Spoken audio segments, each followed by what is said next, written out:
ഏറെ തെറ്റിദ്ധരിക്കപ്പെട്ട ഒരു പൊളിറ്റിക്കൽ പാർട്ടിയാണ്, എസ്പെഷ്യലി കേരളത്തിൽ ഏറെ തെറ്റിദ്ധരിക്കപ്പെട്ട ഒരു പൊളിറ്റിക്കൽ പാർട്ടിയാണ് ഭാരതീയ ജനതാ പാർട്ടി.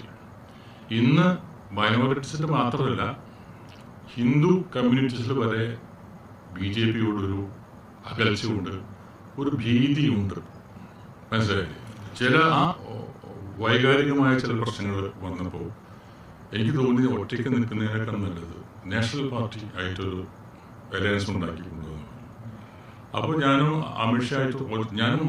അമിത്ഷാ മാത്രമുള്ള ഒരു മീറ്റിംഗ് മറ്റേ ഡൽഹിയിലുണ്ടായിരുന്നു.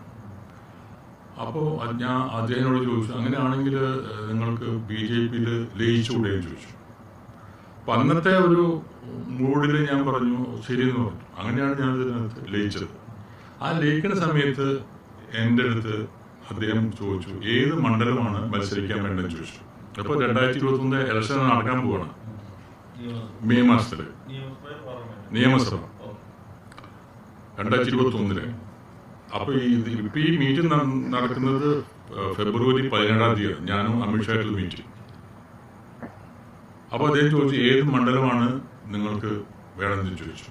ഞാൻ പറഞ്ഞു, ഒരു മത്സരത്തിന് ഒരു സീറ്റ് കിട്ടാൻ വേണ്ടിയിട്ടല്ല ഞാൻ വന്നത്, ഞാൻ അതിലേക്ക് മേലെയാണ്.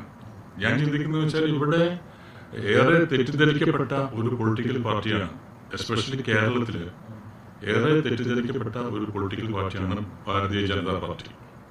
ഇന്ന് മൈനോറിറ്റീസിന് മാത്രമല്ല, ഹിന്ദു കമ്മ്യൂണിറ്റീസിൽ വരെ BJPയോടൊരു അകൽച്ചയുണ്ട്, ഒരു ഭീതിയുണ്ട്.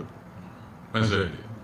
ആ ഭീതിയിൽ ഒരു ഒരു ഒരു ഒരു കഴമ്പില്ലാത്ത വിവാദം എനിക്കറിയാം, പക്ഷേ ജനങ്ങൾക്ക് അത് അറിയില്ലത്.